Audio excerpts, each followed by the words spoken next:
अस्सलाम वालेकुम। Programme diplomatic economy on 89 HD with the same topic. हम हमेशा वो गुफ्तगू करते हैं जिसका मकसद डायरेक्टली ये होता है कि how we can improve our economy status, ख़ास तौर पे पाकिस्तान के लिए। और हमारा टॉपिक उसी चीज़ को रिलेट करता है। Even now considering with the war in the middle east, उसका इम्पैक्ट पाकिस्तान की इकॉनमी पे क्या आया है। ओवरसीज़ जो पाकिस्तानीज़ थे उनके रेमिटेंस, पाकिस्तान की एक्सपोर्ट्स, बहुत सारे टॉपिक हैं जिस पे हम बात करेंगे और हमारे साथ और भी लोग शामिल होते जाएंगे। अभी हमारे साथ ज़फ़र प्राचा साहब मौजूद हैं, माहिर मुआशियात हैं, एक बहुत बड़ा नाम है। ज़फ़र साहब अस्सलाम वालेकुम। सलाम जनाब। सर कैसे हैं आप? ठीक हैं अल्लाह का दुआ है आपको।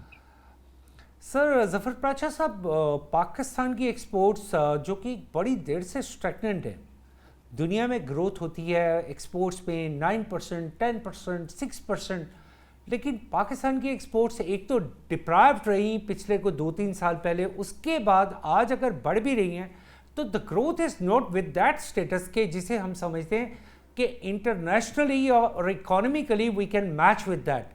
तो सर आज भी अगर 32 बिलियन डॉलर्स की हमारी एक्सपोर्ट्स है, और जबकि एक्सपोर्ट्स हमारी जो भी एक अनऑफिशियल और ऑफिशियल फिगर है 65-70 बिलियन डॉलर वॉट एवर, इतना बड़ा जो ट्रेड डेफिसिट है, डू यू थिंक आप गवर्नमेंट को कोई सजेशन देना चाहेंगे कि हमारी इंडस्ट्री के लिए, हमारी एक्सपोर्ट्स के लिए कौन सा ऐसा एक विजनरी प्रोग्राम आना चाहिए जिससे हमारी एक्सपोर्ट्स को एकदम बूम मिले?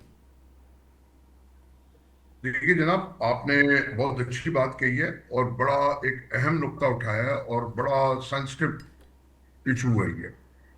देखिए, अगर हम अपनी एक्सपोर्ट को देखें 10 साल, 20 साल, 30 साल या 40 साल पीछे, तो हम लगभग पिछले 20-30 साल से यहीं खड़े हैं। ठीक है। अच्छा, अब इसके अंदर हम गवर्नमेंट को जो है ना कसूरवार नहीं ठहरा सकते। ठीक है। ये तो जो हमारे अपने एक्सपोर्टर्स हैं, इंडस्ट्रियलिस्ट हैं, उनका करने का काम है। जो वो नहीं कर रहे, वो अपने आप को अपग्रेड नहीं कर रहे, जो मैं समझता हूँ पुरानी मशीनरी चला रहे हैं। ये ऐसे ही है जैसे आप अगर 2000 मॉडल की कार चलाएं या 1990 की चलाएं और उससे आज की कारकर्दगी मांगे तो नामुमकिन है। और अब तो आपके पास जो ईवी आ गई, वो आ गई, या उससे पहले भी पिछले दिनों में आपकी बैटरी ऑपरेटेड कारें थी, तो कॉस्ट इफेक्टिव, प्रोडक्शन वाइज।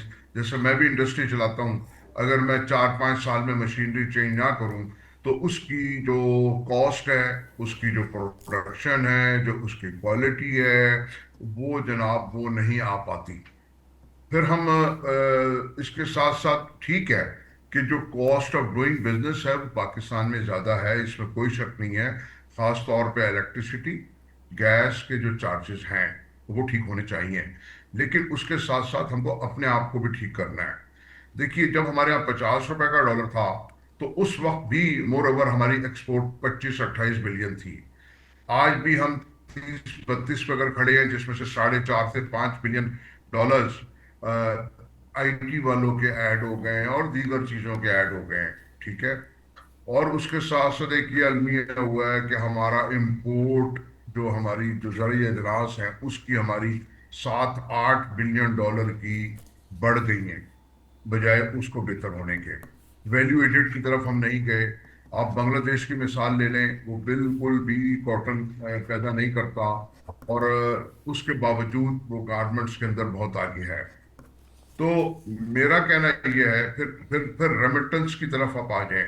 जो आपका जो इस वक्त बोझ उठाया हुआ आपके मुल्क का, 90 लाख लोगों ने जो तकरीबन 41-42 अरब डॉलर लेके जा रहे हैं पाकिस्तान, और विदाउट इंसेंटिव और रिबेट।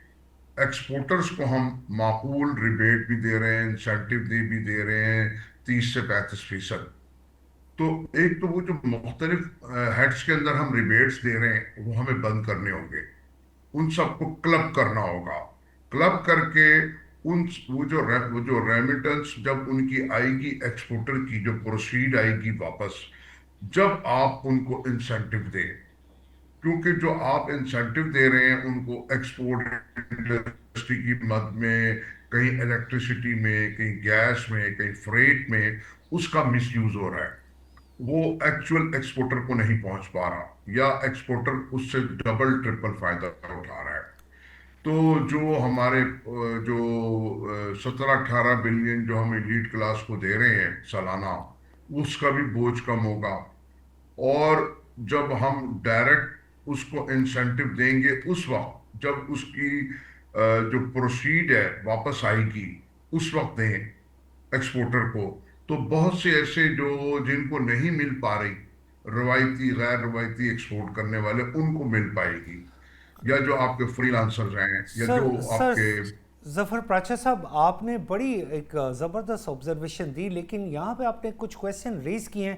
ابھی ہمارے شو میں ہم نے ہمارے ساتھ ایڈ ہوئے ہیں ڈاکٹر سلمان شاہ صاحب، it's a very renowned personality, ہمیشہ ہمارے ایک بڑے جو ہیں آئیکن ہیں، ان کے ساتھ موجود ہیں سر احمد چنائی صاحب۔ لیکن مجھے پہلا کویسچن سر کرنا چاہتا ہوں میں سلمان شاہ صاحب سے۔ ڈاکٹر سلمان شاہ صاحب، ہماری جو کاسٹ آف ڈوئنگ بزنس ہے، first of all I want to welcome you to our show. Sir ابھی جو ظفر پراچا صاحب نے جو کویسچن ریز کیا، that was the cost of doing business. The cost of doing business یہ ایک ہمیشہ ایک آبجیکٹو رہتا ہے، ہمارے یہاں پہ یہی کویسچن ریز کیا جاتا ہے بیکاز آف دا الیکٹریسٹی۔ کیا الیکٹریسٹی ایک واحد ایلیمنٹ ہے کاسٹ آف ڈوئنگ بزنس میں؟ دیکھیں، جو تو انٹرنیشنل مارکیٹ ہے وہ بہت زیادہ کمپیٹیٹو ہے، اور اس کا مطلب یہ ہے کہ آپ کے تمام جو ان پٹس ہیں وہ بڑے کمپیٹیٹو پرائسنگ پہ آنے چاہیے، ادروائز آپ کمپیٹ نہیں کر سکتے۔ سو بجلی جو ہے ایک میجر ان پٹ ہے، اور یہ پاکستان میں بہت زیادہ ایکسپینسو ہے، اور even regional point of view سے بھی بہت ایکسپینسو ہے۔ اس کے ساتھ ساتھ ہمارے ٹیکس کا نظام جو ہے وہ خاصا فرسودہ ہے، اور وہ بھی ایک نیگیٹو ہے ایون فار دی ایکسپورٹرس۔ اور اس کے ساتھ ساتھ لوجسٹکس جو ہیں ہماری وہ بھی بڑی کمزور ہیں، مینوفیکچرنگ پلانٹ سے لے کے to the port and at the port and over the doctor sahab, port and even the across to the maritime next age. Affairs, اگر آپ اس کو بھی بیچ میں کاؤنٹ کر لیں کہ جیسے ایک کنٹینر جو ہماری پورٹ پہ پہنچتا ہے تو اس کی کلیئرنس کا ٹائم جو ہے وہ بھی تو بہت لمبا ہے۔ وہ بھی لمبا ہے۔ تو زیادہ تر ہماری جو اکانومی ہے اس کو ہم نے انورڈ لکنگ اکانومی کے طور پہ ہم چلا رہے ہیں، اور انسینٹیوائز بھی ہماری انویسٹمنٹ ڈومیسٹک ڈیمانڈ کی طرف ہی ہے، اور وہ چھوٹی موٹی انویسٹمنٹ ہو جاتی ہے، وہ بھی اس وقت نہیں ہوتی جب پولیٹیکل حالات خراب ہوں، تو پھر کوئی انویسٹ نہیں کرتا، کیونکہ ان کو آگے 10-15-20 سال کا پلاننگ ہورائزن چاہیے، صاف سڑک چاہیے، رستہ چاہیے، وہ نظر نہیں آتا۔ سو پاکستان کا اس وقت جو نظام ہے وہ اینٹی ایکسپورٹ ہے، ایکسپورٹ کرنے کے قابل ہی نہیں ہے، اور اب حالات ایسے ہیں کہ ڈومیسٹک انویسٹمنٹ جو ہے وہ بھی اس طرح سے نہیں ہوتی۔ سو آئی تھنک کہ اگر آپ جائزہ لیں کہ بڑے بڑے گروپس جو ہیں پاکستان میں کب انہوں نے لاسٹ ٹائم میجر ایکسپینشن کی ہے، یا کوئی بہتر ٹیکنالوجی لے کے آئے ہیں، کوئی انوویشن کی ہے، یا کوئی نئے ایریا میں گئے ہیں، تو وہ آپ کو بہت کم ملے گا۔ ڈاکٹر صاحب، اب اگر آپ میں آئی ٹی کی اگر آپ مجھے الاؤ دیکھیں، کریں تو میں اسی آپ کی بات کو آگے بڑھانا چاہتا ہوں، لیکن لارج اسکیل مینوفیکچرنگ میں ہماری جو بینکس کا کوپریشن ہے وہ بھی تو اس ایکسٹینٹ پہ نہیں آ رہا کہ جتنا ہونا چاہیے۔ جی، فائنینسنگ مطلب ساری چیزوں کا ایک جو بزنس ہے اس میں فائنینس بھی آتی ہے، اس میں مارکیٹنگ بھی آتی ہے، اس میں سپلائی چین بھی آتی ہے، اس میں ساری سب چیزیں آتی ہیں، اور ہر مرحلے میں ایک رکاوٹ کھڑی ہوئی ہے جس کو ہم بیوروکریسی کہتے ہیں، اور اس کا یہی ہوتا ہے کہ اس کا حصہ اس میں کتنا ہے اور وہ کیسے اس کو قابو کرے گا۔ سو آئی تھنک کہ نظام جو ہے ہمارا بہت فرسودہ ہو چکا ہے، اور اس کو اب بہت ڈی ریگولیٹ کرنا پڑے گا، بہت چھوٹا کرنا پڑے گا۔ بات یہ ہے کہ اگر آپ کے پاس 50 منسٹرز ہیں فیڈرل گورنمنٹ کے پاس، تو 50 پھر آپ کو منسٹریز کے بیوروکریٹس بھی چاہیے، پھر ان 50 بیوروکریٹس کو 50 سے زیادہ ریگولیٹری قانون چاہیے، تو وہ ایک منسٹر جو ہے وہی اتنا مہنگا پڑتا ہے، تو 50 منسٹر ہوں گے، 50 اس کے ساتھ بیوروکریٹک سیٹ اپ ہوگا، اور ہر بیوروکریٹک سیٹ اپ ایسے ایسے قانون بنائے گا کہ وہ اپنی طاقت کو آگے دکھا سکیں، تو وہ پھر آپ کا جو اکانومی ہے وہ تو سٹینڈ سٹل پہ آ جائے گی۔ اب یہی نظر آ رہا ہے کہ ہمیں تقریباً اب 18-20 سال ہو گئے ہیں اکانومی کو سٹینڈ سٹل پہ، کیونکہ یہ جو اکنامک گروتھ ہے یہ ساری کی ساری تو آپ کی پاپولیشن گروتھ اس کو پورا کر لیتی ہے، اور باقی جو ہے وہ ہم تھوڑا سا باقی ادھر ادھر 1.5% بچ جاتا ہے۔ وہ 1.5% بھی کوشچن مارک ہی ہے کہ وہ بھی بچتا ہے کہ نہیں بچتا، اور جابز آپ نہیں کریٹ کر رہے، انویسٹمنٹ آپ نہیں ہو رہی، ماڈرنائزیشن آپ کی نہیں ہو رہی، اور سب سے بڑی بات ہے کہ اگر آپ نے کوئی رول ادا کرنا ہے اب مڈل ایسٹ میں اور ادھر ادھر جہاں پہ آپ بات کر رہے ہیں نیٹ سیکیورٹی پرووائڈر کی اور پیوٹ سٹیٹ کی اور باقی جو جیو پولیٹیکل آپ کو سٹیچر مل رہا ہے، تو اس کے مقابلے میں تو آپ کی اکانومی ہے ہی نہیں۔ آپ کی اکانومی جو ہے اس کو اس سے کم از کم 8-10% پہ گرو کرے گی، اور اس میں سے ایک ویلتھ جنریشن ہوگی، تو پھر آپ یہ اس رول کو پورا کر سکتے ہیں۔ ادروائز تو آپ مقروض ہیں اور مقروض ہی رہیں گے، اور پھر جو مقروض ہوتا ہے وہ انڈیپینڈنٹ نہیں ہو سکتا۔ ڈاکٹر صاحب سو آئی اگر تھنک وقت آ گیا کہ اب ہم یہ چیزیں جو ہے نا ان کو چینج کریں، اور اپنی جو مطلب ایک کمپنی کی بھی جب مینجمنٹ فیل ہوتی ہے تو وہ مینجمنٹ کو پہلے نکالا جاتا ہے، پھر کمپنی کو کھڑا یس کیا جاتا ہے۔ سو اب ہمیں بھی یہی کام کرنا پڑے گا۔ ڈاکٹر صاحب اگر آپ مجھے اجازت دیں تو سر احمد چنائے صاحب ہمارے ساتھ موجود ہیں۔ سر احمد چنائے صاحب، we welcome you to our show sir, sorry to keep you waiting. اچھا سر، جیسا کہ ڈاکٹر سلمان شاہ صاحب نے کچھ انڈیکیٹرز بتائے، انہوں نے کہا جی کہ جتنی پاپولیشن کی گروتھ ہے اس کے بعد اگر ہم اپنی نیشنل جی ڈی پی کی گروتھ لگائیں تو it is equal to nothing. اس کا مطلب ہے ہم صرف بچے ہی پیدا کر رہے ہیں اور کچھ پیدا نہیں کر رہے ہیں۔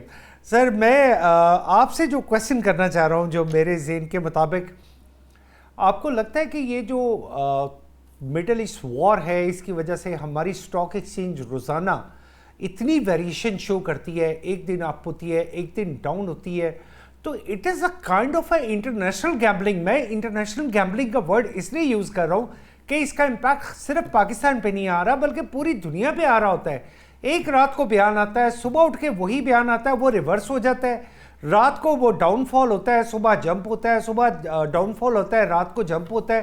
تو سر یہ کوئی، مجھے تو ایسا لگ رہا ہے کہ جیسے کہ ایک انٹرنیشنل گیمبلنگ سنیریو ہے۔ بہت بہت شکریہ بھائی۔ دیکھیے بات یہ ہے کہ آپ نے کہا کہ رات میں ہوتا ہے، صبح ہوتا ہے، یہ تو دن میں 3-4 دفعہ ہو رہا ہے، اور یہ رولر کوسٹر جو ہے وہ اس کا سلسلہ جاری ہے۔ میں یہ کہتا ہوں کہ بہت ساری جو ہے وہ رومرز بھی ہوتی ہیں، بہت سارے اسٹیٹمنٹس جو ہوتے ہیں وہ ہیڈ آف دا اسٹیٹ کی طرف سے آتے ہیں، اور ایسا لگتا ہے کہ پھر اس پہ کوئی اعتبار والی بات نہیں رہتی۔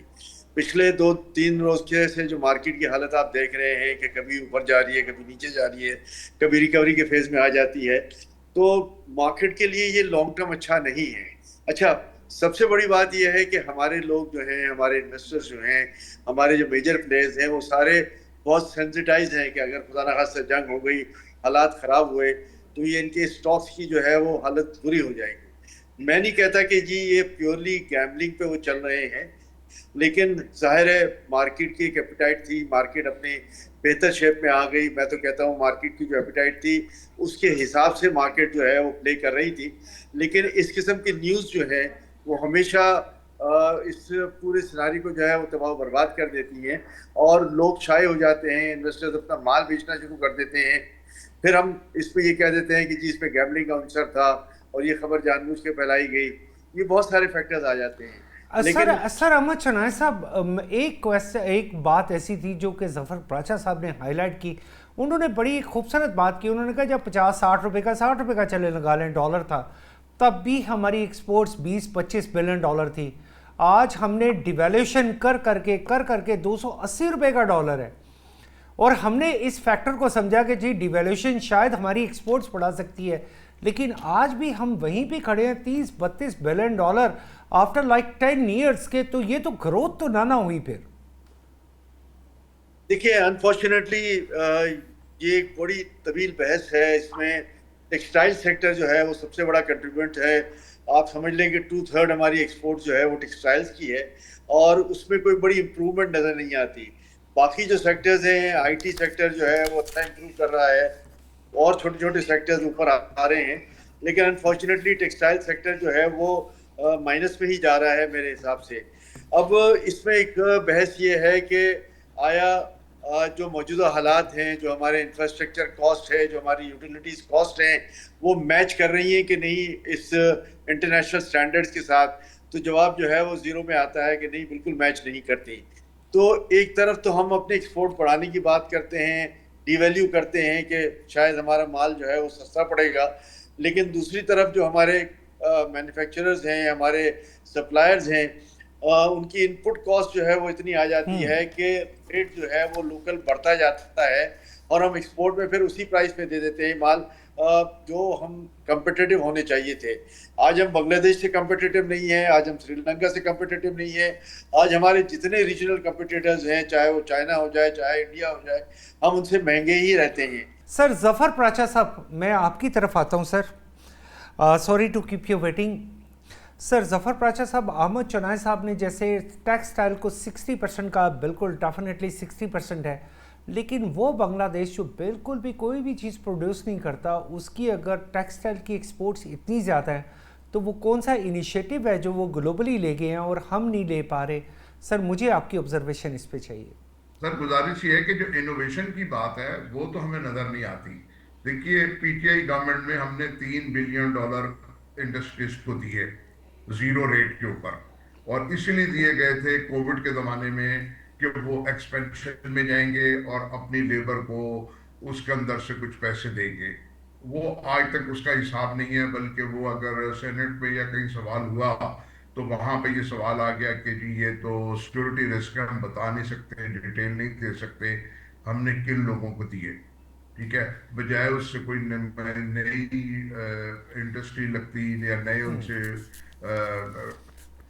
डेवलपमेंट होती, वो कहीं जाके प्रॉपर्टी में लग गए या फिर आउट ऑफ कंट्री चले गए। तो ये तो एक मुसलसल जद्दोजहद का नाम है। इंडस्ट्री लगाना, इंडस्ट्री चलाना कोई आसान बात नहीं है, और इसके लिए बड़े पेशेंस चाहिए, और आपको हमेशा आपको अपग्रेडेशन चाहिए। फिर मैं अगेन वो वाली बात करूंगा, लाइक कार, अगर आप अपनी कार 3-4 साल बाद नहीं बदलते तो आप आउटडेटेड हो जाते हैं। ठीक है, चीज़ें बदल जाती हैं। या फिर जब आप 10-20 साल के बाद जाते हैं चेंज करने, तो आपके पास इतने पैसे ही नहीं होते कि आप उसको नई टेक्नोलॉजी ले सके। और अब तो बहुत जल्दी जल्दी चेंज आ रहा है। खास तौर पे अगर हम 20-30 साल पुरानी इंडस्ट्री की मशीनरी की बात करें, तो अब जैसे चाइना आ गया है, तो उसकी कॉस्ट डूइंग बिजनेस भी कम है, एफिशिएंसी भी ज़्यादा है, प्राइस भी कम है। अच्छा, अब हम बात कर लें अगर कॉस्ट ऑफ डूइंग बिजनेस की, जैसे हमारे शाह साहब ने फरमाया, हम तो इनके आगे तिफले मकतब है, कुछ भी नहीं है। तो ये आईपी जो जो पावर सेक्टर है ना, वो हमें मार रहा है, और वो हमारे हाथ में, ये नहीं कि वो हमारे बियॉन्ड कंट्रोल है। आईपीपीस जिनको हम बंद होने के सर ज़फ़र बावजूद साहब, ये लेकिन ये ज़फ़र दे प्राचा रहे साहब, हैं। ये तो आईपीपीस वो हैं जो पिछले 25-30 साल से कंसिस्टेंटली, आखिरी आईपीपी का प्लांट तो 2023 में लगा है, तो why we never try to stop it? देखिए, वो पहले भी हमने इनके एग्रीमेंट्स को दोबारा से रिन्यू किया, ये पीटीआई गवर्नमेंट के अंदर, जो नहीं होने चाहिए थे। फिर अब भी मौजूदा गवर्नमेंट में इतना प्रेशर है गवर्नमेंट पे, उसके बावजूद उस प्रेशर को वो लेके रुके हुए हैं, और उनको दोबारा ना स्टॉप कर रहे हैं। ना, मैं स्टॉप करने के लिए भी नहीं कहता, क्योंकि आप दूसरी तरफ आपके पास उसे ये बहाना रिव्यू है कर कि लें, उसे रिव्यू तो किया जा सकता है ना। नहीं, वो कहते हैं कोर्ट्स में चले जाएंगे इंटरनेशनल। आप उनसे कम से कम जिस चीज के पैसे दे रहे हैं वो चीज तो ले लें। आप उनसे जो बिजली आप बगैर बनाए को पैसे दे रहे हैं, उस रेट को आप एवरेज कर लें ना। आप गर्मी सर्दी में, अगर आपके पास सर्दी में ज्यादा है बिजली विंटर के सीजन में, तो आप उसको रेट को एवरेज करके इंडस्ट्रियलिस्ट को, या तो आप विंटर के मौसम में कम रेट पे दे दें और वो अपने उसको 24 घंटे चलाए, या आप आसान तरीका यह है कि आप उनसे बिजली खरीदें, जो पैसे दे रहे हैं आप उससे उस चीज की डिलीवरी ले लें, और रेट को एवरेज कर दें और या जो ज्यादा सब्सिडाइज कर दें, इस्तेमाल किसी करे। इंडस्ट्री के लिए सब्सिडाइज भी तो हो सकता है ना वो। नहीं सर, सब्सिडाइज भी नहीं होगा ना। अभी तो आप एक चीज के पैसे दे रहे हैं और वो ले नहीं रहे। कारखाने ले बंद ही है नहीं रहे, बिजली के, बिल्कुल सही। आईपीपी बंद है, वो आपको दे नहीं रहे। कम से कम वो ले लें और वो लेके आप आगे इंडस्ट्रीज को दे दें। मेन मसला हमारा बिजली का है। बाकी हमारे यहाँ जो है, हमारे जो फाइनेंशियल क्रीडेंशियल्स हैं वो बेहतरीन है। जैसे सर अभी सर जफर आपने प्राचा फरमाया साहब, कि जो क्या मुझे इजाज़त है कि मैं डॉक्टर सलमान शाह साहब चूँकि हमारे साथ काफ़ी देर से मौजूद हैं and he is keep on waiting. मैं डॉक्टर साहब आपका बड़ा मशकूर हूँ, आप हमेशा टाइम देते हैं। डॉक्टर साहब, with these all these topics, Pakistan के पास एक प्रपोज़ल है ML1। ML1 आज तक पिछले 2019 से मैं सुन रहा हूँ कंसोर्शियम बन गया, जॉइंट कंपनीज आ गई, ये हो गया, वो हो गया, बजट एलोकेट हो गया, लेकिन आज तक एक माइलस्टोन, एक लेट स्टोन कुछ भी नज़र नहीं आ रहा ऑन ग्राउंड। ये तो नज़र आ रहा है कि जी ठीक है, ये प्रोजेक्ट है, इसमें ये कंसोर्शियम है। And how important is this ML1 for Pakistan economy? देखिए, ML1 हो या ML2 हो, ये जो निज़ाम है ये उसको भी तबाह कर देगा। ये नहीं चल सकता।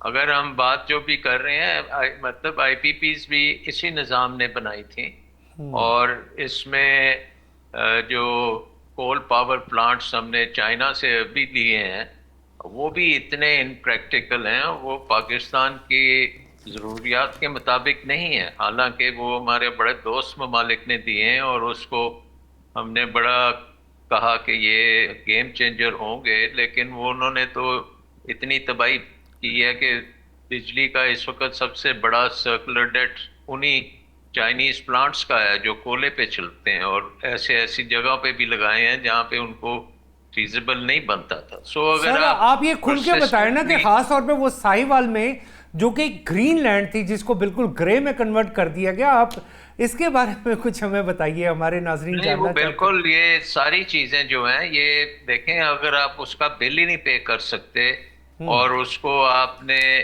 सरकारी तौर पे इन्वेस्टमेंट लाने की कोशिश की है, वो मार्केट बेस्ड इन्वेस्टमेंट नहीं है। वो तो एक सॉवरेन गारंटीज आपने दी हैं और आपने कहा कि आप ऐसे हमने प्रोजेक्ट्स बनाए हैं कि जो जैसे अभी राजा साहब भी यही फरमा रहे थे कि वो हम इस्तेमाल ही नहीं कर रहे, क्योंकि एक तो ये है कि वो महंगे बड़े हैं, लगाए महंगे गए हैं। अगर $500 मिलियन का जो प्लांट लगना था वो $1000 मिलियन का हमने उसको कीमत बना दी। उसके मुताबिक हमने टैरिफ सेट कर दिए, वो टैरिफ सब हम पे नहीं कर सकते, वो उसको फिर हम कहते हैं ये सब्सिडी हम दे रहे हैं। सब्सिडी तो नहीं दे रहे, ये तो एक मतलब टोटल गलत तरीके से मतलब है की गई कि ना। वो सारे ओवर इनवॉइस थे। जाहिर है कि अगर आप डबल कीमत पे उसकी सेटिंग करेंगे तो उसमें फिर आप सारी उम्र उसका खमियाजा भुगतेंगे, और हम भुगत रहे हैं उस चीज़ को। और वो इतने मुश्किल किस्म की जगह पे हम फंसे हैं कि अब अगर सोलर लगाने जाते हैं वो भी नहीं लगने देते, क्योंकि सोलर लगा देंगे तो फिर वो प्राणों को कौन खरीदेगा। इस किस्म की भी मसले पड़े हुए हैं। सो इकोनॉमिकली हमारी जो मैनेजमेंट है वो ख़त्म हो चुकी है और ये निज़ाम फर्दर नहीं चल सकता। आपने इनोवेशन की बात की, उसके लिए बहुत ज़्यादा इन्वेस्टमेंट चाहिए, उसके लिए एक इन्वेस्टमेंट क्लाइमेट चाहिए। उसमें ये है कि जो सरमायादार है वो देख सके कि उसको अगले 25-30 साल में उसका रिटर्न आना है, तो वो मिल सकेगा या नहीं मिल सकेगा। बैरून मुल्क तो उसको हो सकता है मिल जाए, लेकिन अंदरूने मुल्क जो मुल्क के हालात होंगे उसके मुताबिक तो उसकी इन्वेस्टमेंट जो है वो कभी सोच भी नहीं सकता कि इन्वेस्टमेंट करे, कि एक दिन उसको मरात दी जा रही है, दूसरे दिन उसको जेल में डाला जाएगा, तीसरे दिन उसकी फैक्ट्री बंद हो जाएगी, पूरा गेम प्लान चेंज हो जाएगा। There is no long term policy, right? हमारी जो है ना इस वक्त पॉलिटिकल स्टेबिलिटी नहीं है, इकोनॉमिक स्टैग्नेशन है, सोशल टर्मोइल है, आधे मुल्क में आपकी जंग हो रही है, फिर टेक्नोलॉजिकल बैकवर्डनेस है, जैसे आपने कहा इनोवेशन नहीं हो रही। तो इसमें बैंकर्स इस चीज को पेस्ट कहते हैं, PEST, political stalemate, economic stagnation, social turmoil and technological backwardness. یہ جو پیسٹ ہے یہ پاکستان کو تباہ کرتا جا رہا ہے اور اس کا علاج ابھی تک ہم نے اپنے نظام میں نہیں کر پائے. اور اس کا ایک ہی علاج ہے میرا خیال ہے، وہ یہ ہے کہ اب نظام کو تبدیل کرنے کا وقت آ گیا ہے. 50 منسٹریز کو ختم کرنے کا وقت آ گیا ہے. 20 سے 25 منسٹر ہونے چاہیے، وہ بھی ٹیکنوکریٹ ہونے چاہیے. بیوروکریسی جو ہے وہ بھی ٹیکنوکریٹ ہونی چاہیے.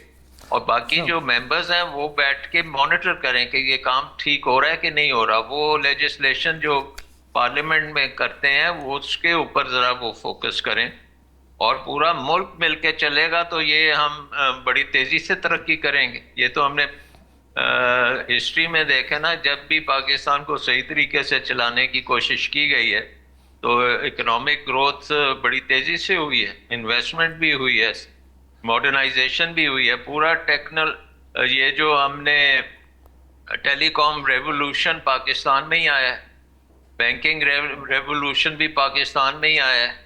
پاکستان میں انویسٹمنٹ بھی بہت لوگوں نے کی، اب بہت آئی. پھر اس کے بعد جو ٹیکنالوجی کی باتیں ہم کرتے ہیں وہ بھی ہم نے اس کا تھوڑا بہت عکس تو دیکھا ہے، لیکن وہ کنسسٹنٹلی نہیں دیکھ رہے، کیونکہ نظام جو ہے وہ اپنے آپ کو کھانا شروع ہو جاتا ہے. ڈاکٹر صاحب، اور وہ جو ہے نا اس کو آپ کو چینج کرنا پڑے گا. آپ کی بالکل آبزرویشن بڑی زبردست ہے. جیسا کہ آپ نے کہا کہ یہ ٹیکنوکریٹس کی بھی جاب ہے اور پوری دنیا میں ٹیکنوکریٹس کی جاب ہوتی ہے. ہمارے یہاں پہ کچھ وزراء آتے ہیں، کچھ سالوں کے لیے آتے ہیں، انہیں اس فیلڈ کا بالکل پتہ نہیں ہوتا اور وہ تمام چیزوں کو اس طریقے سے دوبارہ ریپ اپ کر دیتے ہیں کہ وہ سسٹم ہی سارا ڈیمیج ہو جاتا ہے. جی، here we have to go for a short break for our programme diplomatic economy on 89 HT.